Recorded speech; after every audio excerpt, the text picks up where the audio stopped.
Chacune et chacun d'entre vous est au cœur du processus de la conférence que je vais animer, afin que vous profitiez pleinement de ce moment que vous vous octroyez ce soir. Je souhaiterais vous inviter, pendant quelques minutes, à vous déconnecter de la journée que vous venez de vivre, qu'elle ait été agréable ou pas. Simplement essayez d'observer un peu ce qui se passe en vous dans le moment présent. Pour ce faire, vous avez les yeux fermés et voyez ce qui se passe en vous, comme si l'on se disait bonsoir à soi-même, comment ça va, est-ce confortable? Il y a des bruits autour de vous, vous les laissez passer, vous n'arrêtez pas dessus. Inévitablement, des pensées surgissent. Regardez ces pensées en essayant de ne pas vous y attarder. Laissez-les partir aussi vite qu'elles sont apparues. Conscientisez simplement que vous avez le choix de les percevoir ou de les laisser partir.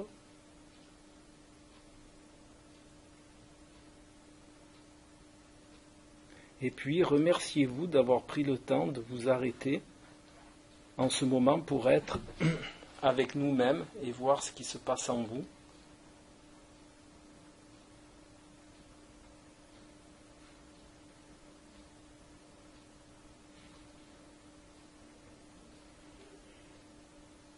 Essayez de ressentir ce moment de sérénité, cette pause.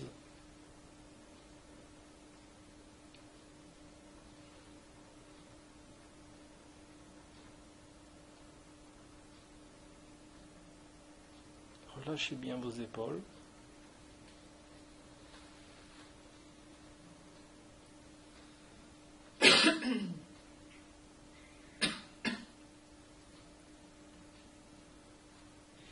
Ressentez bien ce moment d'instant présent.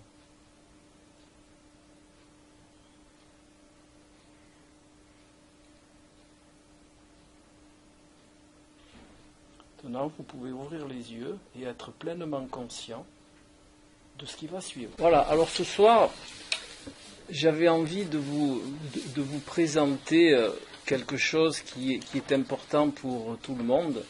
C'est comment atteindre ses objectifs et pourquoi beaucoup de gens n'y arrivent pas. Et surtout mener ces résolutions à terme. Alors d'abord, on va se prêter un petit jeu. Et c'est vrai que beaucoup de monde ne connaît pas cette approche. C'est le symbolisme des lettres qui se rattache à l'alchimie. Alors, j'ai choisi cette approche parce que vraiment, elle va vous mettre en condition et elle va vous faire comprendre la quintessence des mots et leur énergie. Alors, le mot objectif, quand on fait le symbolisme des lettres, le O en alchimie et dans le langage des oiseaux pour ceux qui connaissent, le O, ça symbolise l'eau. Le B, c'est tout ce qui a rapport à l'intérieur. Le J, c'est l'essentiel. Le E, c'est le souffle. Le C, c'est libéré. Le T, c'est incarné. Le I, c'est le destin. Et le F, c'est le principe du feu qui s'apparente au côté fécondant de tout ce qui existe dans l'univers.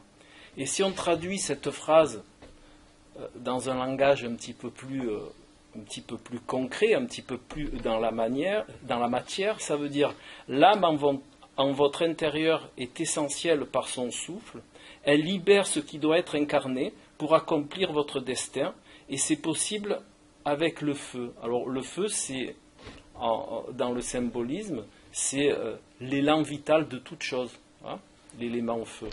Voilà.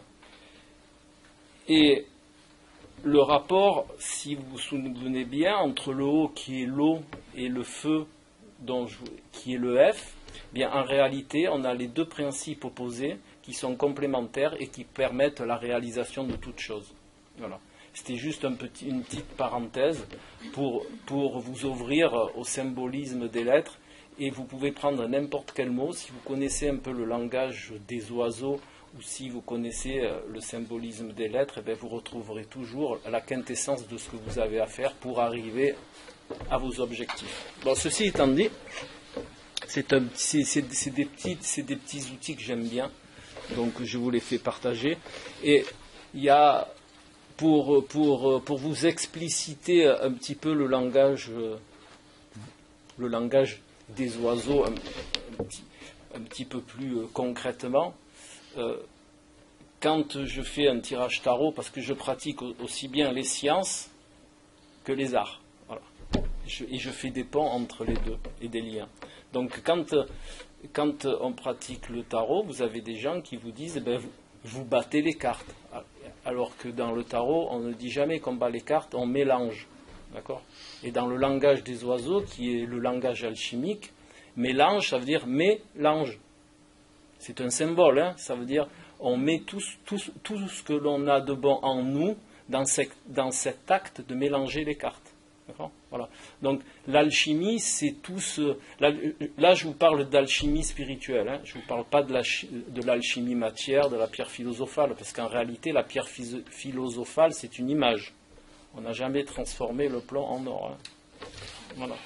C'est juste la transformation que l'on doit pratiquer pour pouvoir évoluer. Hein. C'est-à-dire le plomb, c'est quand on est dans le défaut de la qualité, parce qu'en réalité, les défauts n'existent pas. Les défauts sont seulement les qualités mal employées. Voilà. Donc c'est juste transcender la qualité mal employée en la qualité bien employée. Et c'est ce qu'on appelle changer le plomb en or. Hein. Ou alors, c'est aussi, il y a une autre image dans l'alchimie spirituelle, c'est amener ce qui est dans l'ombre, donc ce dont parlait Jung, c'est-à-dire notre côté ombre, l'amener à la lumière. Eh bien, c'est exactement pareil. Le plomb représente la couleur lunaire, d'accord ? Si vous voyez le plomb, c'est la même couleur que la lune. Donc, ce qui est en symbolisme caché, et le soleil, c'est l'amener à la lumière. Et le soleil, si vous prenez chez les Incas ou les Égyptiens, c'était l'or. Donc, on transforme le plomb en or. Mais on n'a jamais transformé la matière, le plomb, en or. Hein. Voilà. Sans ça, je vous donne la recette. Il n'y a pas de souci. Hein. Voilà. Donc, comment mener à bien ces résolutions ou ces objectifs ? C'est quelque chose que je retrouve beaucoup en consultation. Hein. Il y a beaucoup de gens qui viennent me voir parce qu'ils ont des problématiques de cet ordre-là. Donc, je vais vous citer... Pas tout, parce qu'on pourrait y passer plusieurs heures, mais je vais vous citer au préalable certains comportements qui font qu'on n'arrive pas à maintenir ces résolutions ou à atteindre ces objectifs. Voilà. Donc, la première embûche, je vais dire, c'est les croyances limitantes. Alors, c'est un terme que vous retrouvez beaucoup en développement personnel, hein, les croyances limitantes pour ceux qui s'intéressent à ce domaine-là.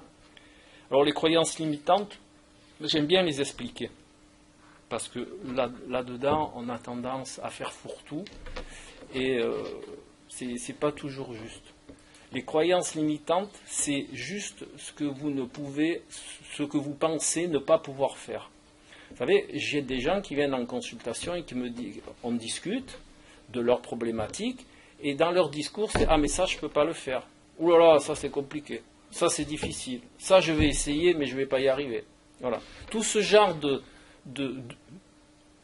d'expression, ça va faire que déjà, avant d'entamer quoi que ce soit, vous n'allez pas y arriver. Parce que il est dit dans les neurosciences que le cerveau, il ne fait pas la différence entre ce que vous pensez et les actions réelles, et les actions dans la vie concrète. C'est-à-dire, quand vous posez une action, par exemple, je bouge cette bouteille d'eau qui me gêne, je la mets là, voilà. Là, je l'ai fait, mon cerveau le conscientise. D'accord ? Si je pense que je vais mettre la bouteille ici, sans la toucher, je ne la touche pas. Hein. Si je pense, tiens, cette bouteille-là me gêne, je vais la mettre là, ben mon cerveau l'a fait. Moi, je ne l'ai pas fait, mais mon cerveau, lui, l'a fait. Et tout ça, ça a été prouvé par ce qu'on appelle des IRF. C'est comme un IRM, mais fonctionnel. Ça met en évidence les zones du cerveau qui s'allument quand on réalise quelque chose.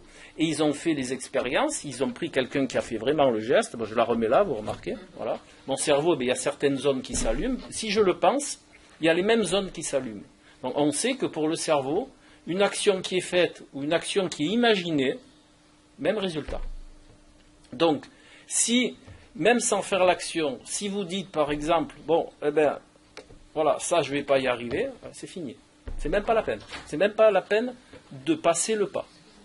C'est, voilà, votre action, elle est nulle. Voilà. Donc, c'est quelque chose d'important parce que c'est quelque chose qui est récurrent chez beaucoup de gens. Alors, je ne sais pas comment vous le vivez vous, mais soyez-y attentifs et attentives. Voilà. Ensuite, il y a les divers formatages. Alors, les formatages, ils sont aussi bien sociétaux, aussi bien familiaux, que tout ce qui est éducation extérieure, l'école, l'université, la profession, tout ça, ça rentre en compte dans la manière dont vous allez poser vos actions. Et si vous avez été formaté de manière inadaptée, ben vous allez poser des actes inadaptés, et ces actes inadaptés ils vont vous amener malheureusement à la non-résolution de vos objectifs. Voilà. Ensuite, il y a aussi ce que je dénommerais les actions faites pour autrui.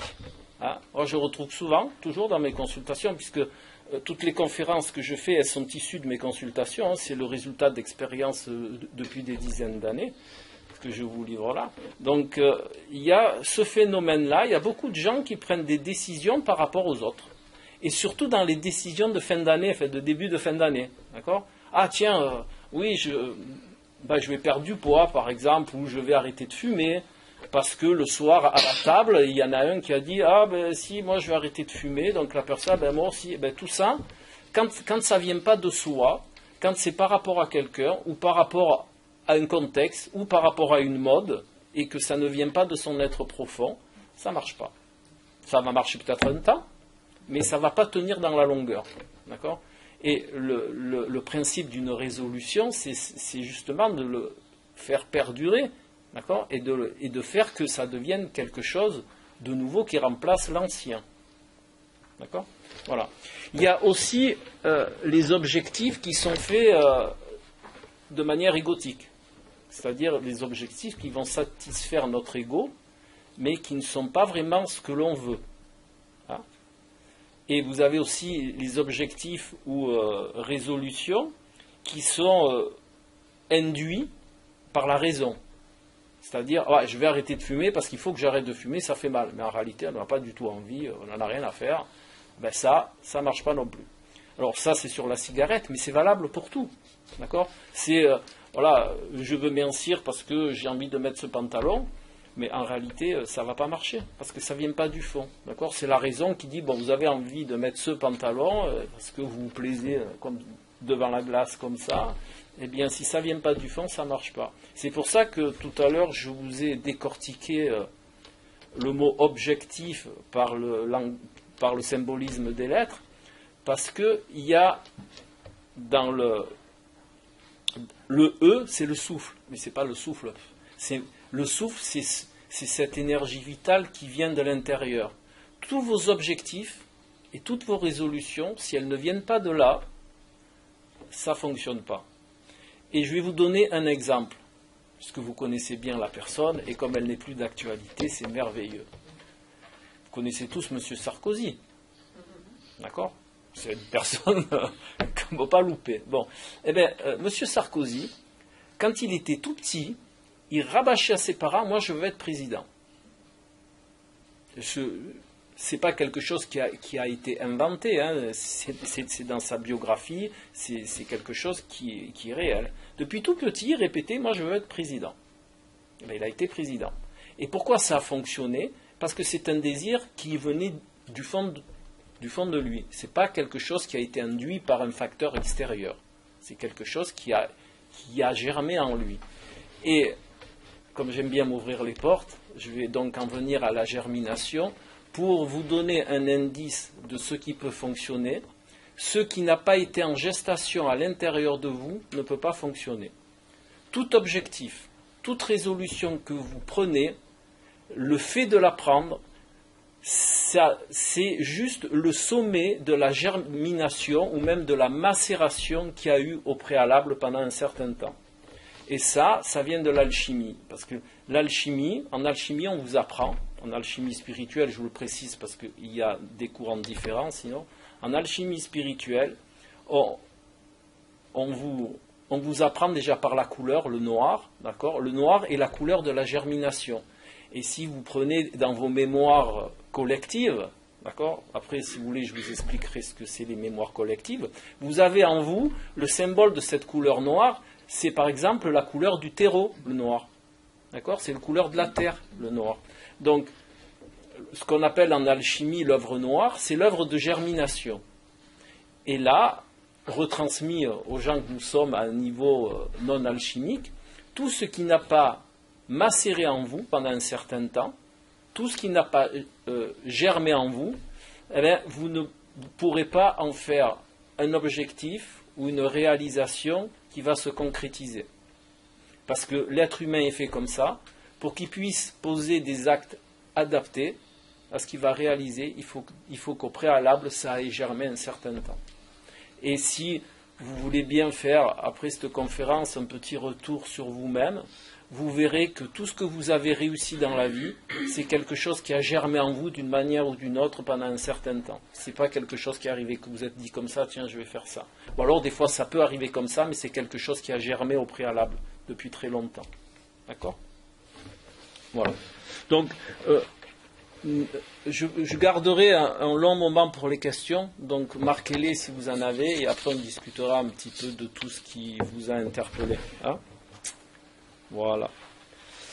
Donc il y a aussi autre chose qui est important dans les objectifs et dans les résolutions, ce sont ce qu'on appelle les différents filtres. Personne ne voit la réalité telle qu'elle est. Ça paraît bizarre quand je le dis comme ça, mais personne n'est dans la réalité. On voit toujours la réalité au travers de nos expériences, et ces expériences ont fait des références dans votre cerveau automatique, et souvent vous posez des actes en rapport de ces références qui sont dans votre cerveau automatique. Alors, pour vous expliquer ça, pour mieux vous le dessiner, je vais vous donner quelques images mentales, c'est celles qui fonctionnent le mieux. Les neurosciences, elles ont démontré qu'on a un cerveau, et dans ce cerveau, il y a deux parties. Alors, imaginez-les, hein, parce qu'en réalité, ces deux parties, quand on étudie le cerveau, elles sont tout le temps en relation. Alors, pour vous donner une autre image, j'ai pas de cheveux, ça va être plus facile à imaginer. Je vais me mettre comme ça. Voilà. Imaginez, vous avez les deux hémisphères, d'accord ? Et ces deux hémisphères, avant, on disait qu'ils fonctionnaient séparément. En réalité, c'est pas vrai. Ils sont tout le temps interconnectés parce qu'entre les deux hémisphères, imaginez tous des petits fils là qui mettent ces deux hémisphères en relation. Alors, ces deux hémisphères, ils ont un rôle différent chacun. Vous avez ce qu'on appelle le cerveau automatique et le cerveau analytique. Le cerveau analytique, c'est la partie du cerveau qui vous sert à ouvrir une porte, à résoudre un problème mathématique, à faire diverses choses. Et le côté inconscient, c'est là où sont détenues toutes vos ressources et toutes vos références. Et pour vous donner un ordre d'idée, vous avez 60% de plus de données dans votre cerveau inconscient que dans votre cerveau analytique. On appelle aussi le cerveau automatique. Alors le cerveau automatique, pour vous donner un exemple que vous avez tous vécu, c'est un jour vous prenez votre voiture, votre mobilette, votre moto, vous partez d'un point A à un point B, vous arrivez au point B, vous dites mais comment je suis arrivé là ? Ben, si on n'avait pas le cerveau automatique, eh ben, on ne se serait jamais déplacé du point A. Parce qu'il aurait fallu attendre que notre cerveau analytique il nous dise mets la première, tourne à gauche, machin. Ben, tout ça, ce sont des références que vous avez acquises par habitude avec le temps, qui se sont logées dans votre cerveau automatique et qui vous permet d'avoir ce genre d'action-là. Hein ? Donc, alors, de cette manière, ça marche pour le retour à la maison en voiture ou au club de gym où vous voulez, mais ça marche aussi pour toutes les actions que vous allez poser afin d'arriver à maintenir une résolution ou un objectif. Vous avez des références inconscientes, vous allez poser des actions qui vont être en rapport de ces références inconscientes, et quand vous arrivez à l'objectif et que ça ne fonctionne pas, vous allez dire, mais pourquoi ça ne fonctionne pas ? pourtant j'ai fait ça, mais parce qu'au préalable, vos actions, elles sont tirées de références qui ne sont pas adaptées à l'objectif que vous êtes fixé. Vous comprenez? C'est très simple. Maintenant, ce qui est un petit peu plus ardu, c'est de corriger ces références, d'en faire des références adaptées par rapport à vos objectifs. Et ce que je vous ai listé tout à l'heure, ça sert justement à moduler vos références, de manière à en faire des références adaptées, pour arriver à poser des actes qui vont être en cohérence avec l'objectif que vous êtes fixé. C'est clair? Si c'est pas clair, tirez sur le fil, hein. Je répète. Voilà.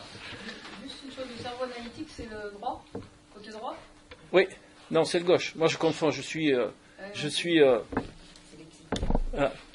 Donc, c'est le droit, l'automatique. Cerveau droit automatique et cerveau gauche analytique. Voilà. Et ensuite, il y a la formulation des pensées. Vous savez que les pensées ont une énergie. C'est prouvé maintenant. Hein. C'est pas, je délire pas. Hein. Voilà. Non, je vous dis ça parce que des fois on me regarde avec des grands yeux, on dit comment les pensées elles ont une énergie. Eh bien oui. Et je vais vous le montrer, et je vais vous l'imager de manière différente pour que vous puissiez conscientiser que c'est vraiment de l'énergie. Les mots que je vous dis là, ils n'existent pas. Ça aussi c'est prouvé. Hein. Les mots tels que je vous l'ai dit n'existent pas. C'est de l'énergie que j'envoie, d'accord ? Mes paroles sont de l'énergie. Vous avez un système auditif qui va capter ces ondes et votre cerveau va les transformer en mots que vous puissiez comprendre. Voilà. Eh bien, vos pensées, c'est exactement pareil, à part qu'elles ne sont pas sonores. D'accord ? C'est une énergie, vous envoyez de l'énergie, et cette énergie, eh bien, elle va s'accumuler à des énergies de même qualité, et c'est ce qu'on appelle, que vous avez peut-être entendu parler, ce sont les égrégores de pensée. Voilà. Toutes ces formes pensées, elles s'accumulent par leur qualité identique, et ça fait que parfois, eh bien, vous attirez des énergies qui ne sont pas appropriées à vos pensées, et cela induit une non-réussite de vos objectifs. Voilà. Ensuite, il y a aussi ce qu'on appelle les formes pensées inadaptées. Ce sont des choses qui sont, non adéquates par rapport à nos objectifs. Hein. Donc, il est toujours utile d'avoir des formes pensées qui sont vraiment bien en rapport avec nos objectifs. Parce que des fois, on pense... comment je vais vous expliciter ça ? Je vais vous l'expliciter par l'intention. Tout dépend de l'intention que l'on met dans nos actions. Hein. Vous devez connaître la loi de l'intention. Ça vous dit quelque chose ? Voilà. Donc, l'intention est aussi importante que les actes que l'on pose. Si vous posez un acte pour réaliser quelque chose et que l'intention que vous avez mis derrière, elle n'est pas en cohérence avec cet acte-là, ça ne va pas réussir non plus. Vous savez, c'est comme le tir à l'arc. Alors, si vous ne connaissez pas le tir à l'arc, je vais vous l'expliquer, c'est très simple. Il faut toujours mettre l'œil, la flèche et la cible et les aligner.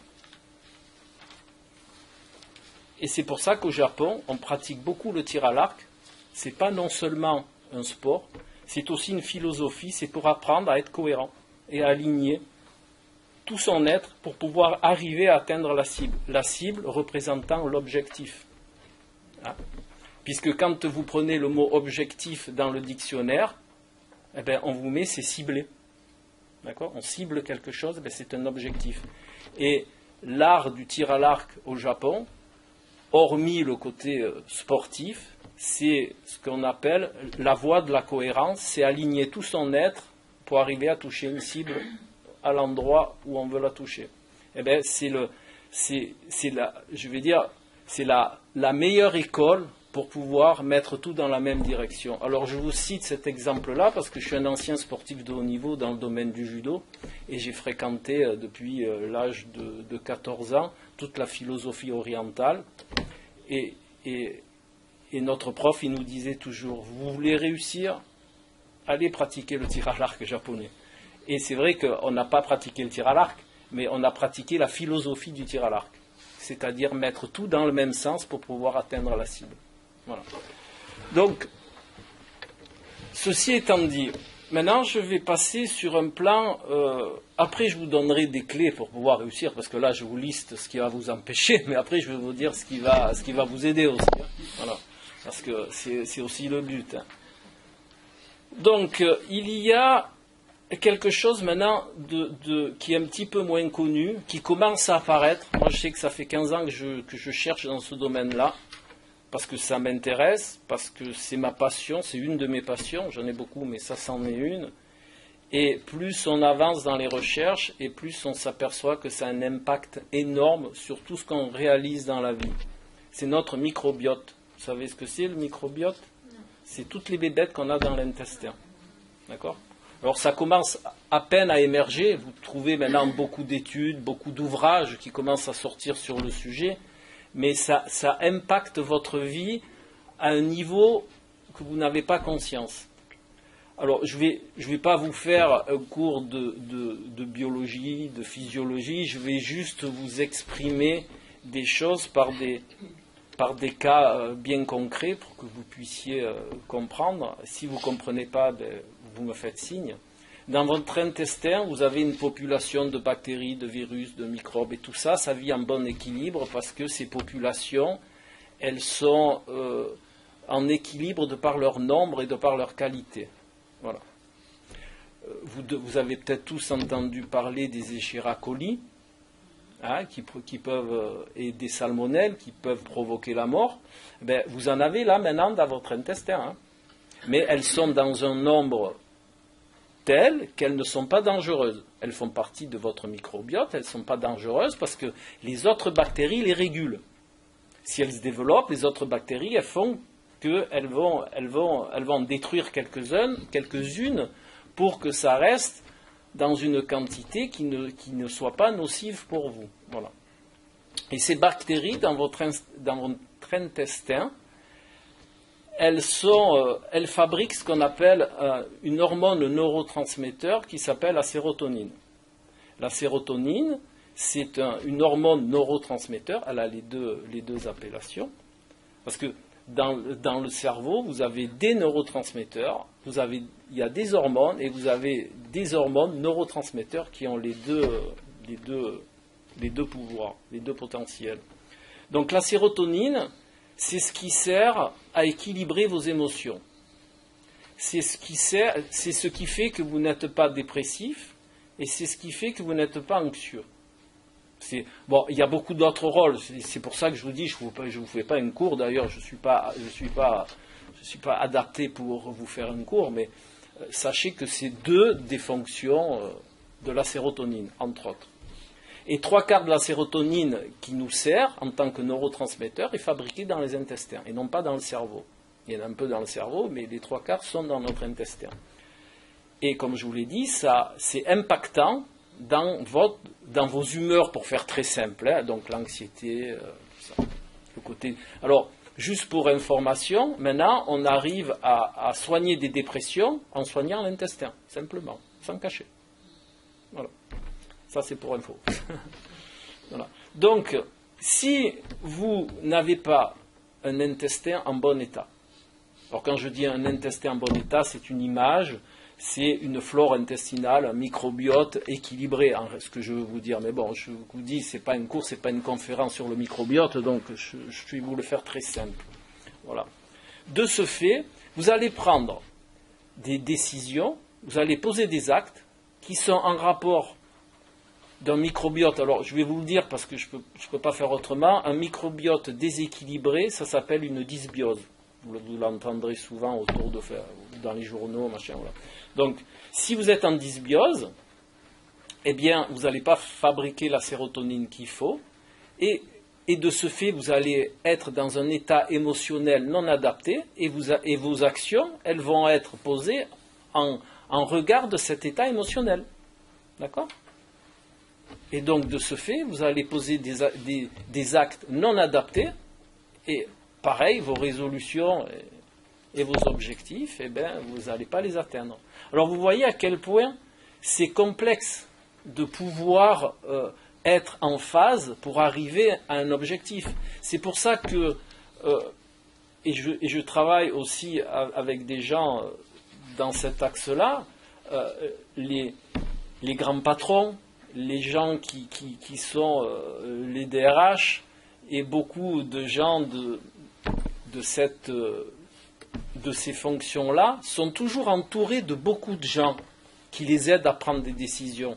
Parce que tous ces facteurs-là influent sur la personne et de manière naturelle, ils prendraient des décisions par rapport à tout ça. Et ces décisions, souvent, comme ce sont des gens qui ont d'énormes responsabilités, ben, ils ont besoin de ce qu'on appelle de référents. Ce sont des référents qui sont là pour leur indiquer, bon, là, c'est à travers des références que tu vas prendre cette décision, mais elle n'est pas adaptée. D'accord ? Et moi, je fais partie de certains référents d'hommes d'affaires parisiens.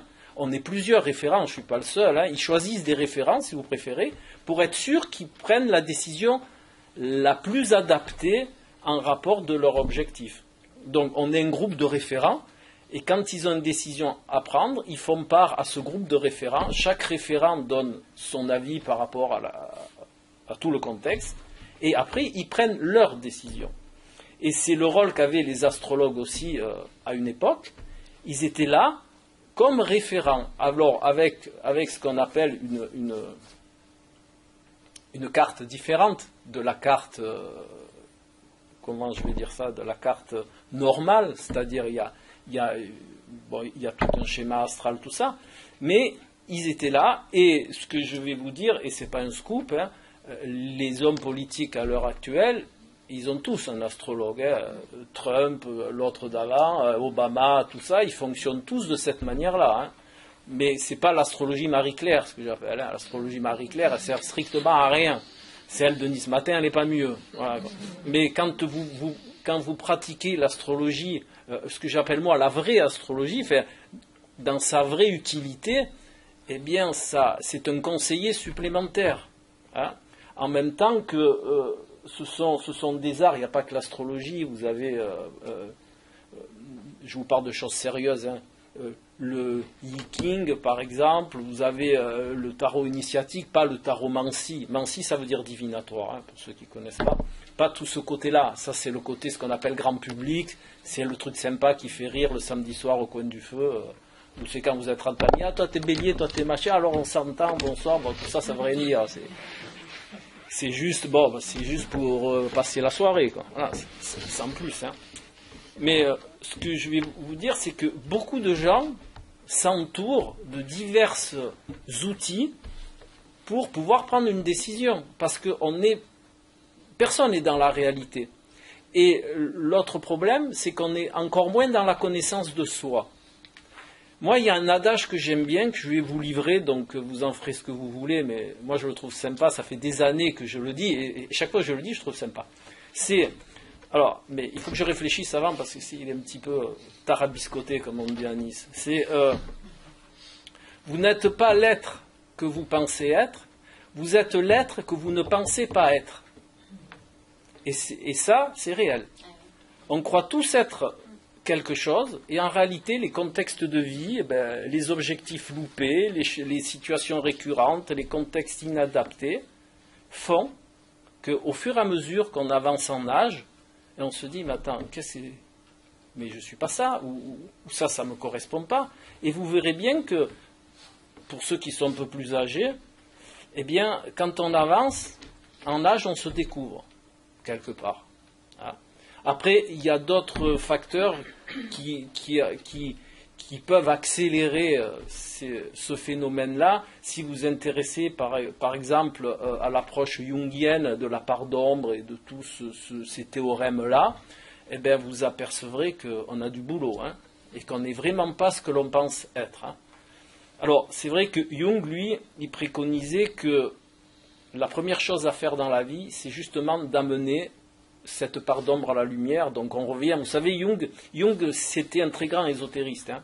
C'est pas dit comme ça, parce que c'est vrai que quand on parle d'ésotérisme au sens malpropre du terme, ça dérange.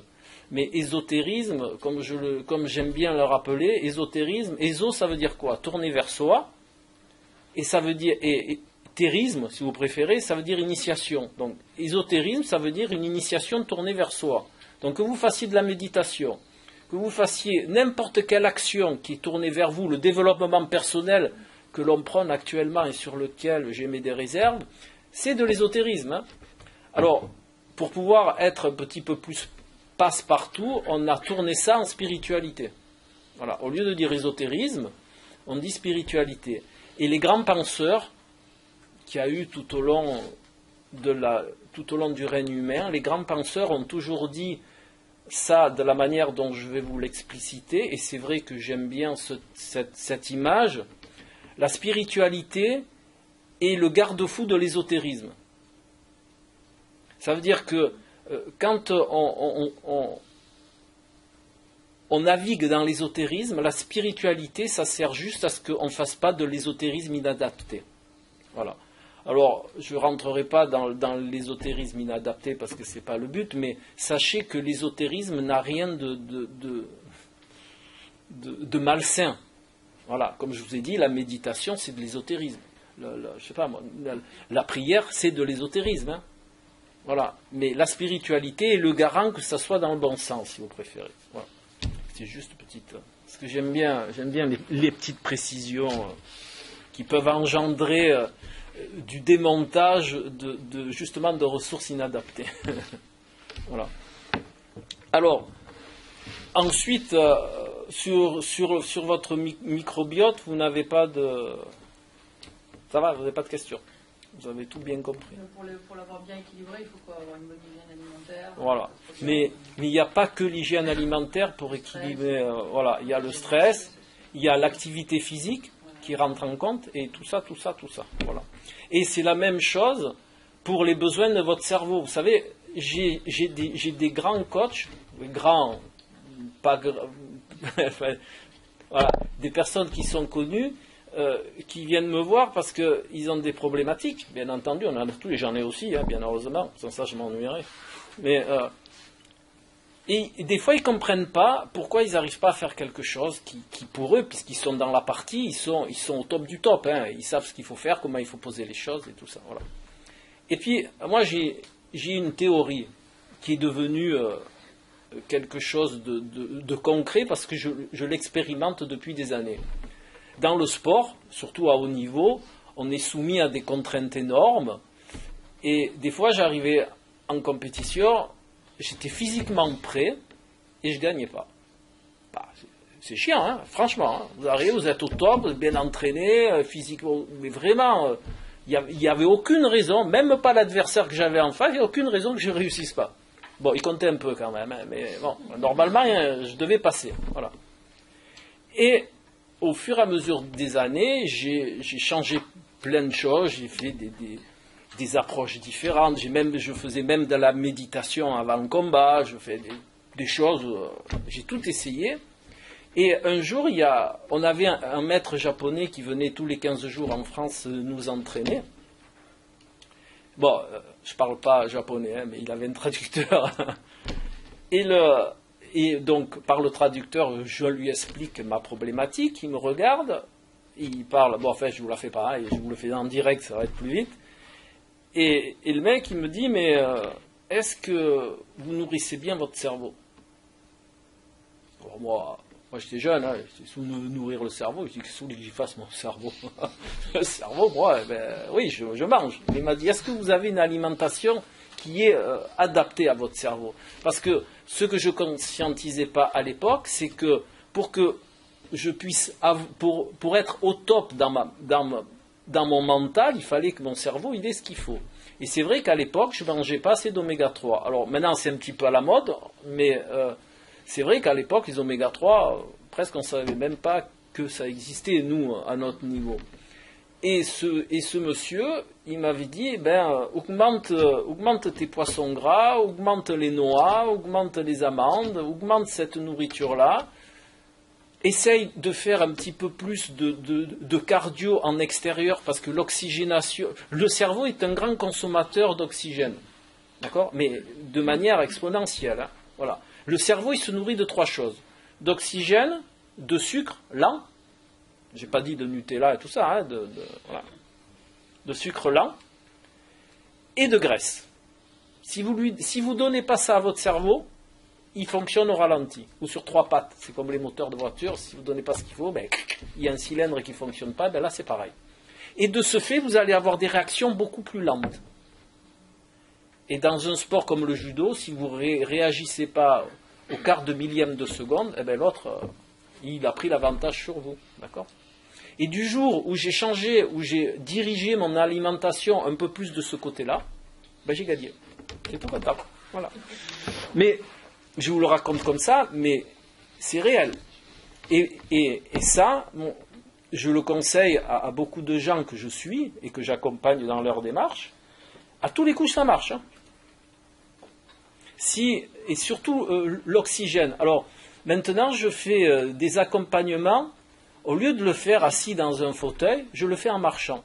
Parce que les neurosciences, depuis quelques années, mettent à jour j'appelle ça une consultation, mais qu'une entrevue, même si elle est amicale, même si elle est professionnelle, ce que vous voulez, si vous la faites en action, alors, j'irai pas jusqu'à dire en courant, parce que là, on n'est plus...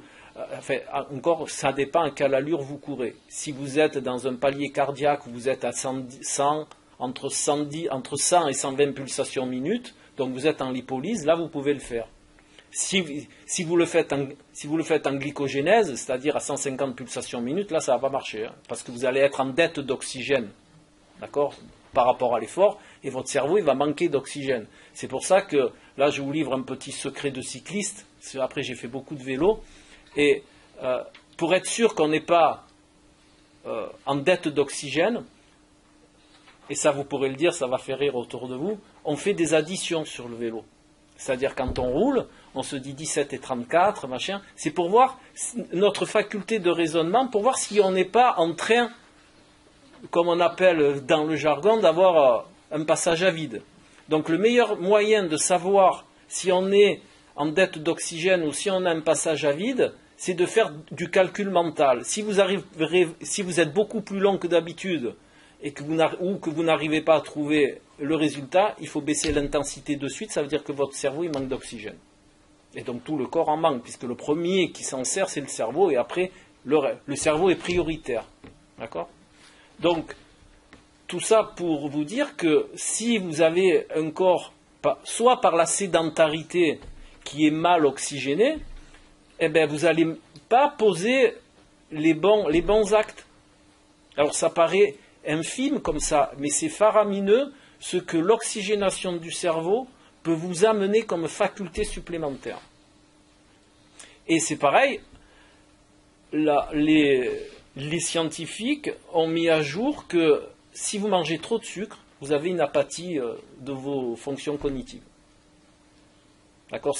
Alors, ce qui veut dire simplement, si vous êtes en vous savez ce que c'est en hypoglycémie ? Que ce soit une hypoglycémie avérée ou une hypoglycémie réactionnelle par un repas qui a contenu trop de sucre, vous allez avoir des facultés cognitives qui ne vont pas être au top, et tous les actes que vous allez poser, ils ne vont pas être en adéquation avec votre objectif, et c'est le problème qu'on retrouve à l'heure actuelle avec les enfants hyperactifs. Les enfants hyperactifs, la plupart, c'est parce qu'ils mangent trop de sucre, rapide. Je précise, hein, pour pas que ça soit mal interprété. Hein. Et on arrive à réguler l'hyperactivité des gamins en leur donnant une base alimentaire beaucoup moins sucre rapide. Et ça, c'est prouvé médicalement. Hein. Ça, c'est pas de l'ésotérisme. C'est prouvé. Voilà, vous avez plein d'études médicales sur le sujet. Hein. D'autant plus que on a remarqué aussi, et vous avez dû le remarquer parce qu'on vit dans le même monde, hein, que les enfants à l'école sont plus agressifs. Eh bien, l'agression, ça vient de quoi ? Ça vient de l'hypoglycémie. Les enfants, ils sont ce qu'on appelle irascibles quand le sucre est en baisse dans le sang. Donc qu'est-ce qu'ils font? Ils demandent du sucre.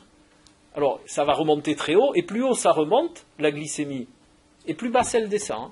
C'est pour ça qu'on vous dit toujours de prendre des sucres lents, parce que ce sont des sucres qui régulent votre glycémie et qui restent toujours aux alentours entre 0,8 et 1,20, une heure après le repas. Si vous êtes au-dessus, vous allez avoir une hypoglycémie réactionnelle. Et tout ça pour vous dire que ça influe sur vos potentiels cognitifs et que vous allez poser des actes, des fois. Quand vous êtes en hypoglycémie, vous faites n'importe quoi. Mais alors, une hypoglycémie, ce n'est pas forcément d'être en dessous de 0,70.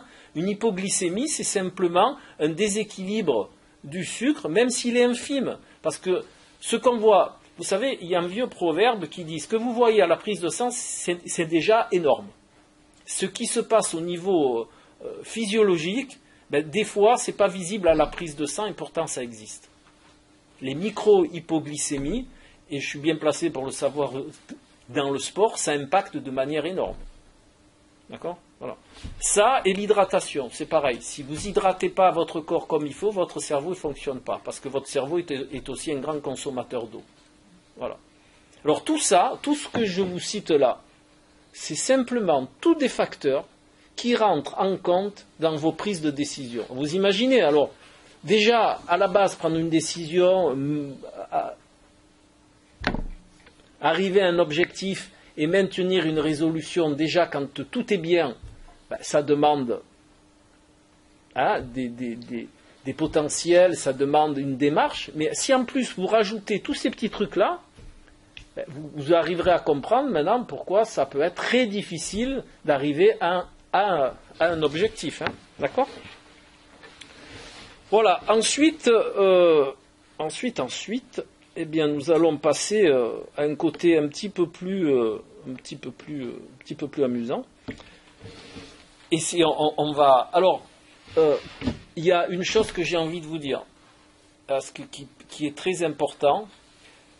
Pour fabriquer de la sérotonine, donc le neurotransmetteur dont je vous parlais tout à l'heure, il est important de consommer des aliments qui contiennent du tryptophane. Le tryptophane est un acide aminé qui a cette appellation-là et qu'on trouve très peu dans l'alimentation. C'est pour ça que je vous dis qu'il est important de bien recalibrer son alimentation, parce que pas de tryptophane, beaucoup moins de sérotonine, et beaucoup plus de mal-être. Donc, ces aliments, ils sont très simples. Enfin, il y en a d'autres, je vous en donne 2 ou 3 pour que, après, vous puissiez, les plus connus, enfin, les plus faciles à trouver. C'est la banane. Voilà, c'est pour ça que je vous ai dit tout à l'heure, vous mangez votre banane, c'est très bien. Bon, après, la banane le soir, c'est moins bien, mais c'est déjà pas mal. La banane, les volailles. Bon, moi je ne suis pas produit laitier, mais comme ça en contient, je vous le dis, je ne suis pas sectaire. Moi j'en mange pas, mais si vous voulez en manger, c'est bien parce que vous avez du tryptophane dedans. Et vous en avez aussi dans tout ce qui est chocolat. Il y en a un peu dans le chocolat. Alors, évitez le chocolat, parce que c'est vrai qu'on plébiscite le chocolat, 80%, tout ça, machin, mais le chocolat... si vous mangez 3 carreaux de chocolat par jour, vous risquez d'avoir une montée du cholestérol. Le chocolat, c'est les fèves de cacao, oui, ou le cacao Vanouten, là, c'est le cacao pur, oui, mais le chocolat, ça contient beaucoup de gras. Alors, ça contient du magnésium, mais vous avez le même magnésium dans les fèves de cacao, sans sucre, sans gras, sans rien. D'accord? Donc, essayez il faut revenir à ces habitudes qui peuvent être bénéfiques si on mange un carreau de chocolat. Mais moi, la plupart des gens que j'en consulte, quand je leur dis, vous mangez combien? Vous mangez un carreau de chocolat?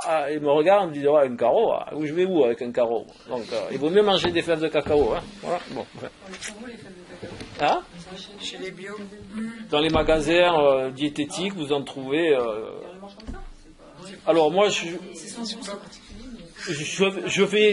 je vais vous dire comment je les consomme, puisque si je vous dis quelque chose, c'est parce que je l'expérimente depuis des années, sans ça je me tais.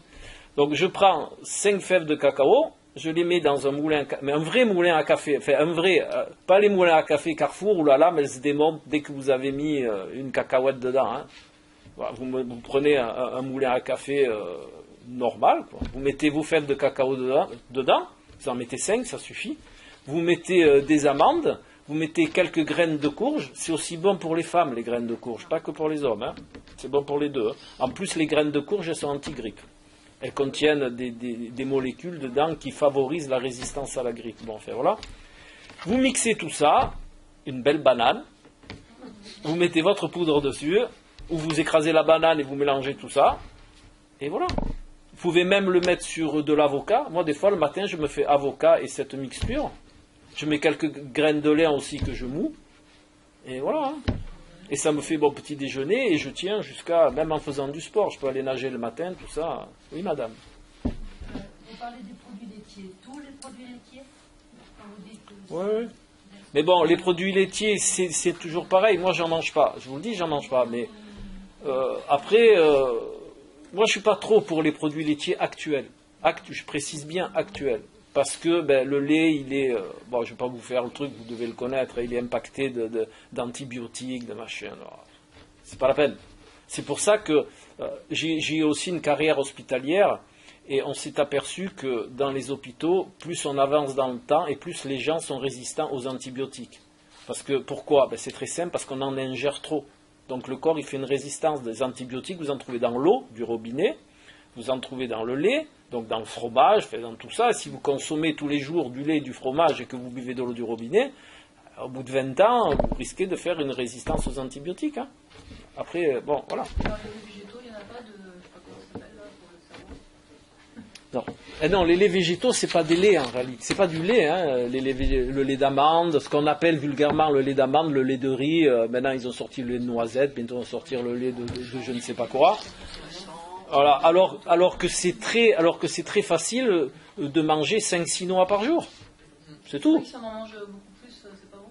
Après, c'est comme tout, ouais. Il y a la bonne quantité et dans les deux extrêmes, c'est pas bon. Voilà. Jusqu'à 7 noix par jour, c'est bien. Si vous mangez 500 grammes de noix par jour, ça fait beaucoup. Hein. C'est pareil. Hein. Voilà. Donc, pour continuer dans ce sens où il faut... vous savez, c'est comme tout. Un tout seul, ça fait pas mal. 2, c'est déjà plus ennuyeux. 3, ça devient dangereux. Et 5, 6, 7, 8, 9, 10, c'est ingérable. Eh bien, tout ce que je vous dis là, c'est pareil. Si vous mangez que du chocolat de temps en temps, le corps, il gère. Vous savez, le corps humain, il a des facultés énormes. Mais quand je vous dis énorme, je ne peux pas vous le quantifier, mais le corps humain, avec tout ce qu'on lui fait subir, il est merveilleux. Voilà. Mais si vous lui en faites trop, à un moment ou l'autre, il va vous dire stop, hein, je ne peux plus. Voilà. Donc, un peu de tout, oui, mais l'accumulation de tout, non. Voilà. Et si dans votre vie, ça revient, vous savez, en réalité, à notre époque, on n'invente rien. Vous connaissez le Tao ? Ça vous dit rien. Bon, voilà. Le Tao est une philosophie qui indique la loi du milieu. Voilà. Eh bien, dans les arts martiaux, dans toute la philosophie orientale, on est toujours dans la loi du milieu. Hein. Et là, on risque rien. Dès qu'on sort de la loi du milieu, on va dans les extrêmes, puisqu'on n'est plus dans le milieu. Et là, on a droit, par rapport à l'extrême, à la qualité de l'extrême dans laquelle on va, on a droit à un retour qui sera en rapport à la démarche que l'on fait. Hein. Ça s'appelle le karma en réalité. Hein. Le karma, c'est pas un truc qui est phénoménal. Hein. Le karma, c'est la loi de cause à effet. C'est-à-dire, je bouge cette bouteille, elle n'est plus là. Je mange 3 kilos de chocolat, je vais avoir quelque chose en rapport de 3 kilos de chocolat. Et si je mange un carreau, je vais avoir quelque chose en rapport de 1 carreau de chocolat. Voilà, c'est tout simple. Alors, nous, dans notre société occidentale, c'est ce qu'on appelle le bon sens. Et eux, ils appellent ça autrement. Mais nous, on appelle ça le bon sens. Mais le problème, c'est que le bon sens, il faut avoir les bonnes références dans le cerveau. D'accord? Quelqu'un qui est boulimique, qui a une référence de boulimique dans son cerveau, eh ben, il ne va pas s'alimenter correctement. Et si vous voulez qu'il s'alimente correctement, il faut lui changer sa ressource. Eh bien, pour nous, c'est pareil. Si vous voulez réussir vos objectifs, si vous voulez amener vos résolutions là où vous voulez, eh bien, il faut toujours être dans le bon sens. Si vous n'êtes pas dans le bon sens, vous n'allez pas y arriver. Voilà. Alors, maintenant, ce que je vais faire, je vais vous exprimer. non, encore une petite chose quand même, qui est... Après, je finis. Ah bah alors, allez-y. Le tryptophane. Il n'y a pas dans d'autres aliments où on le trouve Ben, il doit y en avoir dans d'autres, mais ceux qui en contiennent le plus, c'est ceux-là. Voilà. Après, vous pouvez regarder, vous tapez tryptophane sur Internet, ils vont certainement vous sortir Internet. Vous tapez Google, c'est le grand Manitou, il va. Yaourt, c'est yaourt fermenté, je sais pas. Oui, yaourt. De toute façon, pour que ça soit un yaourt, c'est fermenté, forcément. Voilà. En plus, dans les yaourts, comme il est fermenté, vous avez des probiotiques. Yaourt brebis et des choses comme ça, c'est bien aussi. Ben, moi, je vous dis, je ne mange pas de produits laitiers, mais à choisir, il vaut mieux prendre une petite bestiole qui fait du lait plutôt qu'une grosse. Parce que je pense que ce que vous n'imaginez pas, c'est que le lait, c'est ce qui va nourrir l'enfant. Enfin, l'enfant de l'animal, quel qu'il soit. Alors, imaginez-vous que pour le veau, pour la vache, qui va faire un petit veau, dans le lait de vache, il y a les hormones de croissance pour un veau qui va devenir une vache. D'accord? Voilà. Et nous, on n'a pas un corps qui peut gérer autant d'hormones de croissance. Voilà, c'est tout. Voilà, ou alors on va. D'autant plus que le lait. Alors, je ne sais pas si vous êtes un peu tourné nutrition. Je sais que moi, je pratique l'expertise nutritionnelle, donc j'en connais un petit rayon là-dessus. Le lait, il contient du sucre. Hein. D'accord? Voilà. Donc, et en plus, vous avez des gens qui sont intolérants au lactose. Parce qu'ils n'ont plus un enzyme qui s'appelle le lactase et qui permet de digérer les sucres. Enfin, le sucre du lait. Voilà. Donc, normalement, après l'âge de 3 ans, on ne devrait plus boire de lait. Hein, puisqu'on ne fabrique plus cette enzyme. Alors, vous avez... le corps humain, chaque corps humain est différent. Vous avez des gens qui le fabriquent un peu plus tard, le lactase, qui fait cette enzyme. Mais la plupart des gens ne fabriquent plus de lactase et donc la digestion du lait devient difficile. Donc il vaut mieux se passer du lait puisqu'on n'est plus adapté pour en boire. Vous savez, c'est comme tout. Hein. Quand on n'est plus adapté pour faire quelque chose, eh bien, il vaut mieux pas le faire. Après, on peut toujours le faire, mais il ne faut pas se plaindre du retour. Hein. C'est toujours pareil. Hein. Voilà. C'est comme le sucre, c'est comme tout. Vous savez qu'il y a des expériences qui ont été faites sur des rats, hein, pas sur des humains, mais sur des rats. Les rats, quand on leur met du sucre et de la cocaïne, eh bien, ils sont plus addicts au sucre qu'à la cocaïne. Voilà. Donc, tirez-en vos conclusions. Hein. Et vous savez, ce que vous ne savez pas, c'est que quand on étudie le cerveau, on sait que notre cerveau, il est adapté à chercher du sucre, parce que c'était très rare dans la nature. Quand on était au temps des hommes préhistoriques, pour trouver du sucre, il fallait s'accrocher. On avait quelques fruits, quelques essaims, et c'était tout. Donc notre cerveau, il est adapté à la recherche du sucre. Et ce que vous ne savez pas, peut-être pas non plus, c'est que notre cerveau, quand on mange du sucre, pourquoi on est accro au sucre? Parce que quand on mange du sucre, on produit un neurotransmetteur de récompense qui s'appelle la dopamine. Et plus on produit de dopamine, et plus on a envie d'en produire, parce que c'est ce qu'on appelle le neurotransmetteur du plaisir. Quand vous faites l'amour, vous produisez de la dopamine. Quand vous faites du sport, vous produisez de la dopamine et des endorphines en plus. Quand vous faites quelque chose de sympa, vous produisez de la dopamine. Et comme vous en avez produit et que ça vous a fait du bien, que ça vous a fait plaisir, ben vous avez envie d'en produire encore plus. Et la dopamine, c'est ce qu'on appelle le système de récompense, mais c'est ce qu'on appelle aussi le système d'addiction. Et on est addict à la dopamine en réalité. Que vous preniez de la cocaïne, de la banane, du sucre ou ce que vous voulez, du moment que ça vous fait plaisir, ben vous êtes accro à la dopamine. Peu importe. Ah, c'est pareil. Si ça vous procure un plaisir, eh ben vous serez accro.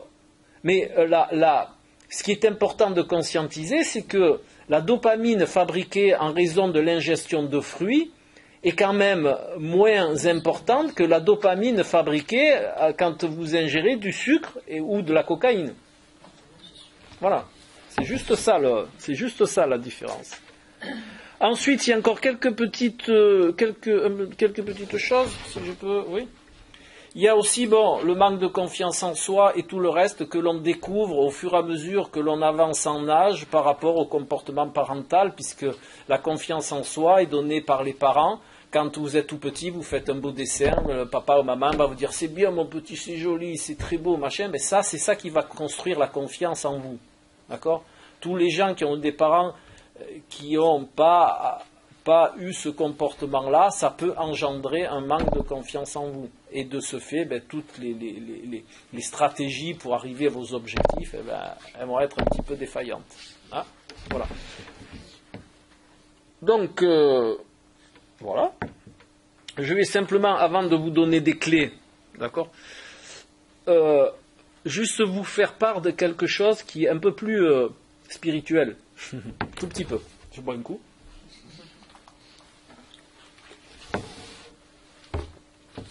Dans l'univers et en nous, on a un phénomène inverse qui nous permet, déjà qui permet la vie, et qui permet d'arriver à ce que l'on veut. C'est ce qu'on appelle en alchimie ou dans toute autre démarche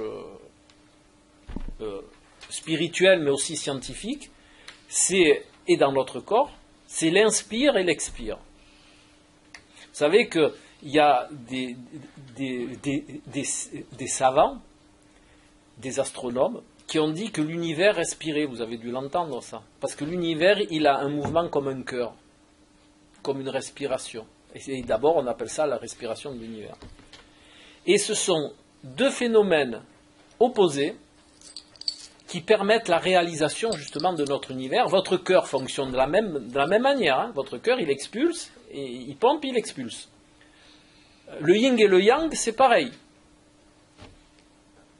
Le noir, c'est la germination, et c'est pour imager. Hein. Le noir, c'est la germination, et le blanc, c'est la naissance. Donc vous avez tous des mouvements inverses qui permettent la réalisation. Eh bien, pour vos objectifs, c'est exactement pareil. Il est essentiel de vous servir de votre côté automatique du cerveau et de votre côté analytique si vous voulez réussir dans vos objectifs. Pourquoi ? Alors que vous allez me dire comment, côté automatique, machin, eh bien, pour arriver à vos objectifs et à vos résolutions, il est important de tenir compte de la stratégie consciente des comportements à avoir et de vos intuitions. Alors, c'est sûr qu'à notre époque, l'intuition, on ne la travaille pas beaucoup. Enfin, moi, je la travaille beaucoup. Mais disons qu'en gros, les gens, vous ne travaillez pas votre intuition, alors que c'est quelque chose que l'on a tous. Ça, c'est les neurosciences l'ont prouvé. Et en plus, on peut le travailler. Et c'est quelque chose qui est plus utile, entre guillemets, que notre cerveau analytique. Enfin, en réalité, je dis une bêtise. Ils sont autant utiles l'un que l'autre. Mais on l'a tous très, très, très aiguisé dans nos sociétés. Mais l'autre, on l'a plus du tout. Ou très peu. Voilà. Il y a des gens de mon acabit, quand on utilise des outils comme l'astrologie, comme le tarot, comme le Yiking, et comme je pratique aussi la radiesthésie, tout ça. Et voilà. Moi, je travaille tous les jours avec ça. Donc, c'est vrai que j'ai une intuition qui est développée. Je vais juste vous raconter une petite histoire. Pendant la Coupe du Monde, la dernière, là, d'accord ? J'avais pris l'habitude avec des amis d'aller voir les matchs au Battleur, parce que Saint-Bar, il a le nom d'un arcane de tarot, donc ça me faisait rire, et on allait voir les matchs là-bas. Voilà, enfin les matchs de la France. Bien que je ne sois pas football, mais c'était convivial, voilà. Et c'était pour la demi-finale, je crois, mes amis me téléphonent, ils me disent, samedi, on va... Je dis non. Mais comme ça, je sais pas, je dis non, on va pas, on va le voir au Monsigny. Voilà, on va pas là-bas. Eh bien, c'est le jour où il y a eu tous ces événements au Vieux-Nice. Qu'il y a eu les pétards, les échauffourées, où il y a eu des blessés, tout ça. Voilà. Et je peux vous en citer comme ça dans ma vie des exemples à foison. Mais ça, c'est uniquement de l'intuition. Et comment on reconnaît l'intuition? Alors, il y a deux manières de mettre d'ouvrir la porte à l'intuition. La première, c'est de saturer votre cerveau conscient. Et ça, vous l'avez tous entendu aussi. Vous avez beaucoup de chercheurs à notre époque qui vont, ou dans les journaux, qui vont raconter comment un chercheur a trouvé quelque chose. Eh bien, vous entendrez toujours la même histoire. Je savais plus comment faire, et d'un coup, Eureka, c'est comme Archimède, Eureka, voilà. Eh bien, l'intuition, vous ouvrez la porte à votre intuition quand votre cerveau conscient est saturé d'informations. Voilà. Ou, la deuxième manière, c'est de déconnecter votre cerveau conscient. Alors, je vais vous citer des exercices que je fais faire à mes élèves, mais dans le tarot, par exemple, je leur donne les arcanes mineurs, où il n'y a pas de tarot de Marseille, je précise, parce que dans tous les autres, ce sont des petites scénettes qu'il y a sur les cartes, et ça fait travailler votre imagination, parce que vous voyez une scène et vous allez extrapoler cette scène, mais ça ne fait pas travailler votre intuition. Seul moyen de travailler votre intuition, c'est justement, je vous dis, de saturer votre cerveau analytique. Donc quand vous prenez un arcane mineur, j'en ai pas là, mais bon, c'est pas grave, c'est pour l'exemple, quand vous prenez un arcane mineur du tarot de Marseille, où vous voyez que des traits droits comme ça, ben votre cerveau, lui, au bout d'un moment, il sature, parce qu'il ne sait pas quoi en faire. Qu'est-ce que vous voulez qu'il trouve sur un truc où il n'y a rien à voir? Ben, il va saturer, et c'est là où votre intuition va s'ouvrir, et au fur et à mesure du temps, elle va se développer. Hein. Moi, je forme beaucoup de tarologues, et je vois les gens arriver au départ, et quand ils ont fini, c'est plus les mêmes. Hein. Voilà. Je n'ai pas compris comment on sature son cerveau, il faut regarder quoi? Donc, quand vous regardez une carte, ou même si vous regardez, voilà, si je vous prends ce côté du truc, là, vous le mettez devant les yeux, comme ça. Le blanc, là, le blanc. Oui, le blanc, vous regardez le blanc, et votre cerveau analytique, il va chercher, le blanc, quand je fais du blanc, où je vais, mais pourquoi c'est blanc, et puis à un moment, il va être saturé, parce qu'il ne va pas avoir de réponse. Voilà, il se prend la tête, et quand il se prend la tête, pour vous donner une image, il se coupe. Et là, vous avez accès à tout votre cerveau inconscient. Et c'est ça qu'il faut travailler. Il faut apprendre à déconnecter son cerveau analytique pour avoir accès à son cerveau, au côté inconscient de son cerveau. Et dans le côté inconscient, vous avez plein de belles choses. Il y a plein d'outils, il y a plein de références, de ressources. Voilà. C'est la boîte de Pandore. Voilà. On peut y arriver par l'auto-hypnose aussi. Aussi, oui. Mais le problème de l'auto-hypnose, c'est qu'après, vous n'avez pas accès à consciemment, je vais dire, tout antagoniste que cela puisse paraître, vous n'avez pas accès consciemment à votre inconscient. Alors que quand vous saturez votre cerveau analytique, vous êtes connecté à votre cerveau inconscient, mais il y a quand même un retour dans votre cerveau conscient, justement des potentiels qui vous seront utiles pour arriver à vos fins. Juste une petite question, pour arriver à le déconnecter en regardant mettons, un truc blanc, là, il faut regarder combien de temps? 2 minutes, 3 minutes, 5 minutes, 10 minutes, un quart d'heure? Plus, alors je vais vous répondre, vous savez, vous connaissez l'histoire de Fernand Reynaud du fût du canon? La réponse est un certain temps. Ah non, vous ne connaissez pas, tant pis. Ben là c'est pareil, là c'est différent. Là c'est différent chez tout le monde. Moi je suis très entraîné, donc et j'ai fait une vidéo sur YouTube, donc si vous voulez aller la voir, vous tapez mon nom Alain Arrigui dans YouTube et vous arrivez sur ma chaîne et vous verrez que je fais un travail au pendule et en même temps je parle. Mais parce qu'avec l'habitude, si vous préférez, je me sers de mon cerveau conscient juste pour parler, mais pas pour le reste. Et mon cerveau inconscient, il est ouvert. Vous comprenez ce que je veux dire?